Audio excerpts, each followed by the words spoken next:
Hi everybody, Lance Shnider, host of Building Blocks. Thank you so much for joining us today on L&A Enterprises and on Business Leaders of Central Ohio. And today we are here with Sheri Nash from TemperaturePro. She's been a friend of mine for a long time, and she has been a member of Block O for a little while.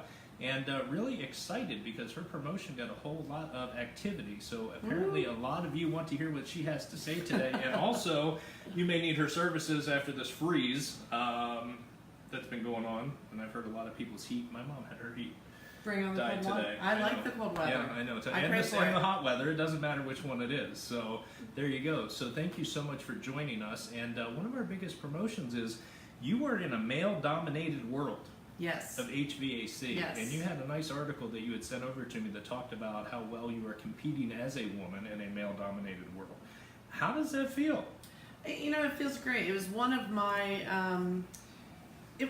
things that I thought to myself, I, as a woman, might be able to bring a different touch to the whole arena. And there's tons and tons of single female-headed households out here, and there's a lot of very successful professional women that are ready for a new way of having home services done. So I thought I might be the one. I thought every household that had a female was a female-headed household. You've been trained well. Okay, see, I definitely know. As my son Right. will tell you, happy wife, happy life. You got it. Actually, I think that's super cool what you're doing. I think it's super cool that you, number one, let's start off here. Tell us about your business, because that's the most important thing. Tell people what you do. I mean, I know it's HVAC, but you're in Dublin, Ohio. Give us a little background on your company and what you guys do. And I got hearts and smiley faces and everything popping up all over our sorts of street. stuff going on. So we are TemperaturePro Columbus. We are part of a nationally recognized franchise, one of the biggest in the country. And we are focused mainly on the northwest side of Columbus, but we do all of greater Columbus. We're focusing very, very much on residential, starting to expand into the commercial arena. But in essence, we're trying to get out there, do great service, give a lot of value back to people, and let them know what some great opportunities would be for them. So your service area pretty much encompasses what part of? Right now, we're actually we'll go all the way up to Delaware, and we've been down as far as Chillicothe. We sort of literally do most of our business from I-70 up north. Okay, and they do excellent service, and I can tell you from experience that when I thought my furnace was down, you guys came out here and it was a $20 part and it was fixed, and it's been running well ever since. So they're honest, they do a good job. The folks that work for them are absolutely awesome, so highly recommended. Your phone's going to start ringing off the hook now as soon as we're done because you're tagged. Thank you. So, what did you do before? So I've had like sort of two-fold career. I started my career out as a nursing home administrator and loved helping people, loved the business side of things, basically loved medicine, but I'm scared to death of blood, so I went the other way. And broke away for a while to raise my family. We have 6 amazing kids. And at that point, I switched and really dug in deep to the charity world and helped build up a couple of charities, one in particular very, very close to my heart, and sort of evolved past that. And I decided it was time to start a business and let's make a new kind of difference in the world. Now, in starting a business, and I always ask everyone what got them into entrepreneurship, because everyone in our group is an entrepreneur. Obviously, you wanted to start something different, like you said. Mm-hmm. What made you think, okay, I'm just going to go start my own company, and I'm going to break into this industry that has no women in it at all and is pretty much dominated by men? I'm not that bright. I'm simply not that bright. So let me think. I come from a family of entrepreneurs, so that was not difficult. All of my aunts and uncles, as well as my parents, owned their own business, more than one of them. So that felt like at some point I would do that for sure. And I have, because of my parents, been investing in real estate the majority of my life, as have everyone in my family. So I'd spent a lot of time working with contractors and heating and plumbers and all of that kind of stuff. So I was crazy enough to think I might know enough to jump in, and here we are. It's obviously worked. You've been around how long now?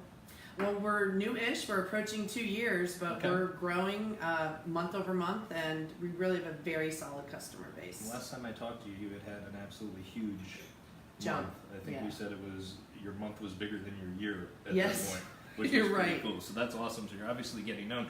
So it's obviously terrifying, maybe not, but for most people to jump into entrepreneurship. I mean, how did you make that decision to just jump off the board and just go for it and do it?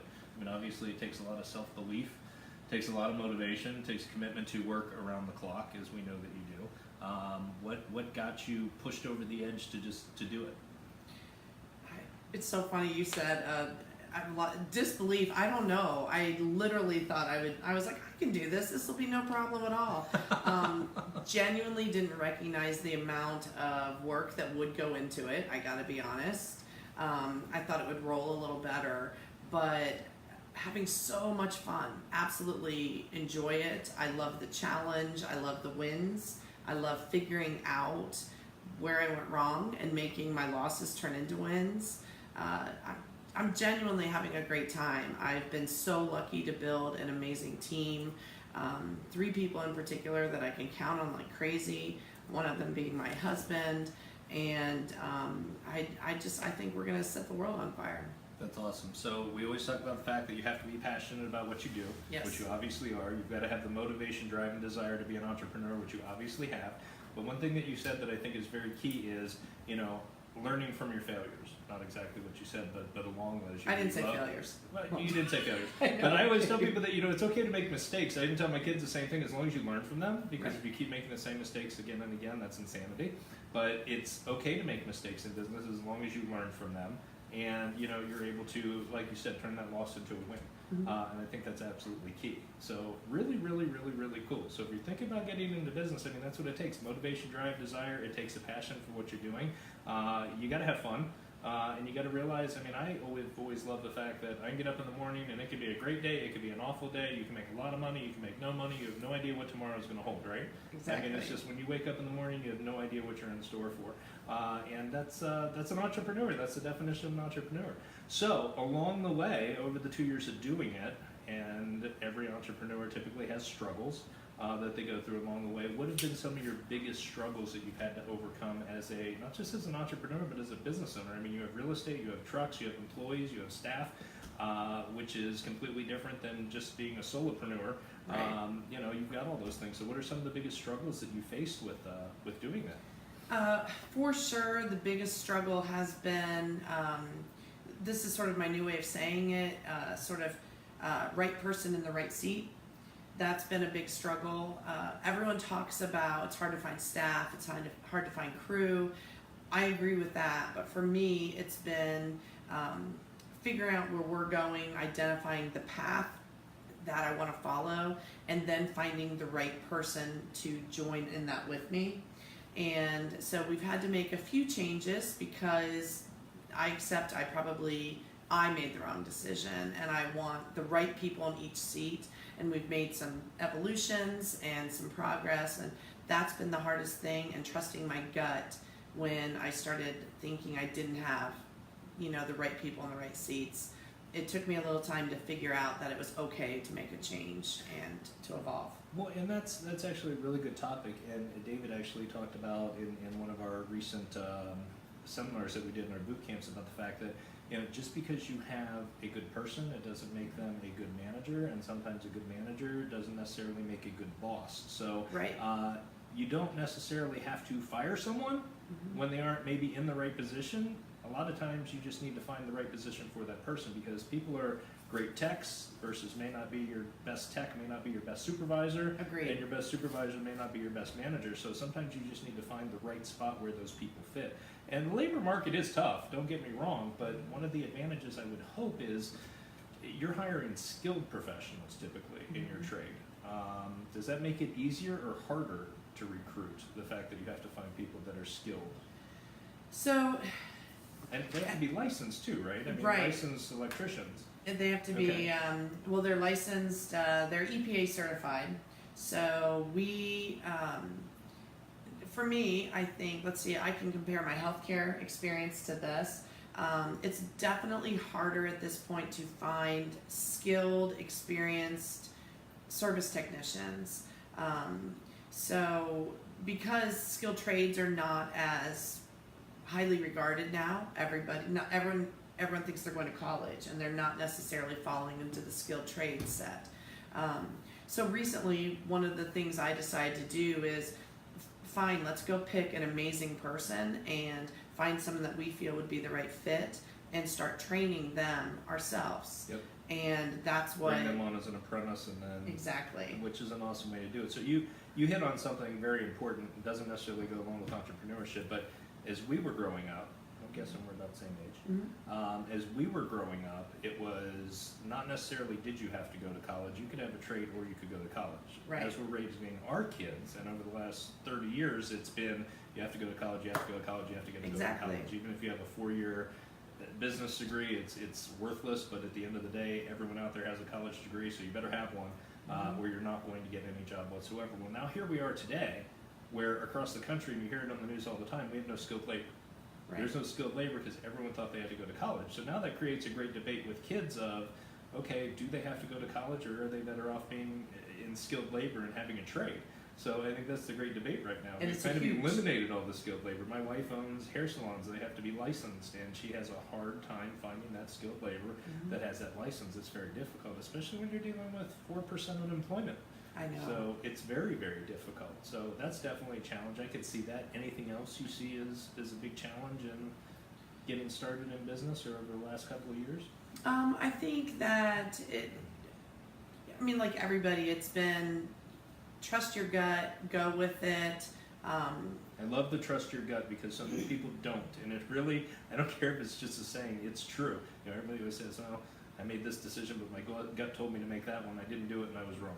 Yeah, I call it my niggly feeling. I start to get like a niggly, and so God love my husband, he has his own, he's a big shot executive elsewhere, and every time I start to say, I don't know, I don't feel right, he's like, oh, that decision's made, trust your gut. Yep. And so I have to believe in my intuition, and along the same line, I've realized that no decision is a decision. Right. And so I would rather make a decision and change course if need be.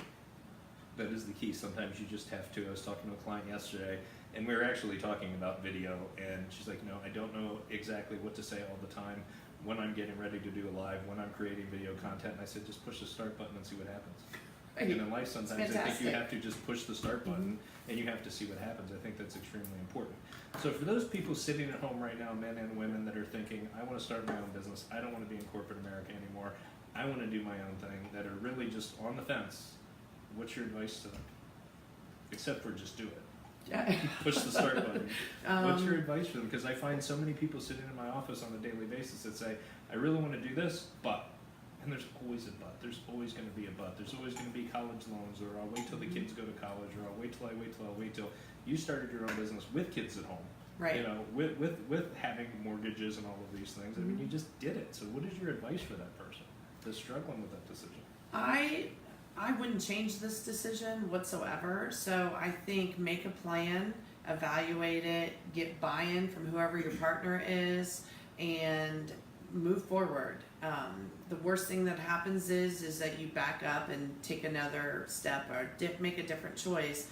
But if you watch entrepreneurs, even if one business changes, they move on to something else. And I love it. I like the flexibility. I like the ownership, the teamwork, and I have never felt this invested in anything other than my family.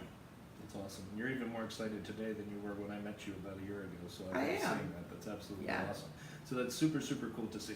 So I always also like to ask as well, how do you give back? What is your give back? How do you give back to the community, your community? How does your company, how do you give back? What does your family do, your company do? Okay, so a few different things. I already mentioned that, my whole family were deeply involved in charity work, and always have been. So we continue to do that as a company and as a family.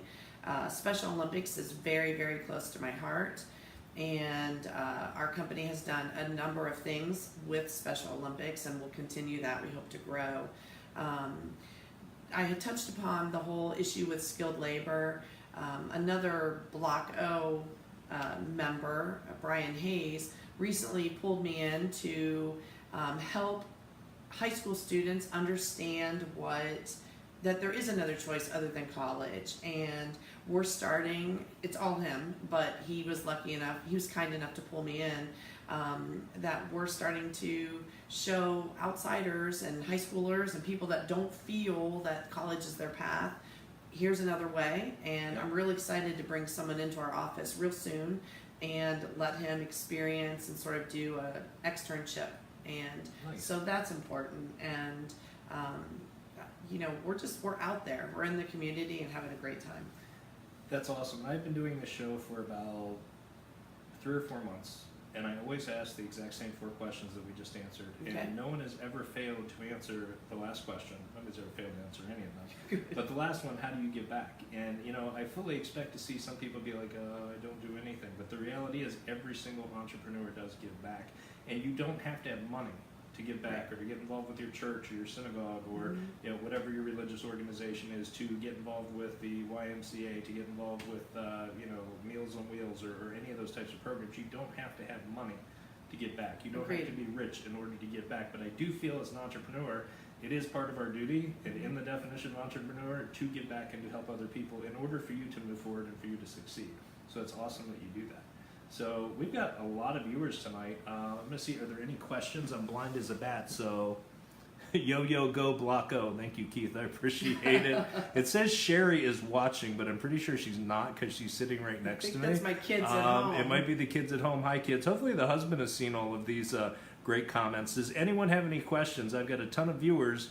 And I've got some great shout outs to Sheri. Taylor, good to see you on here as well. Hey, Taylor. Sheri Nash is awesome. We appreciate that. Thank you very much. Any questions for Sheri while she's here? Gosh, you've got a whole fan club here watching tonight. Makes That's me feel awesome. so special. Hi, Mom. I got a hi, Mom. Hi, baby.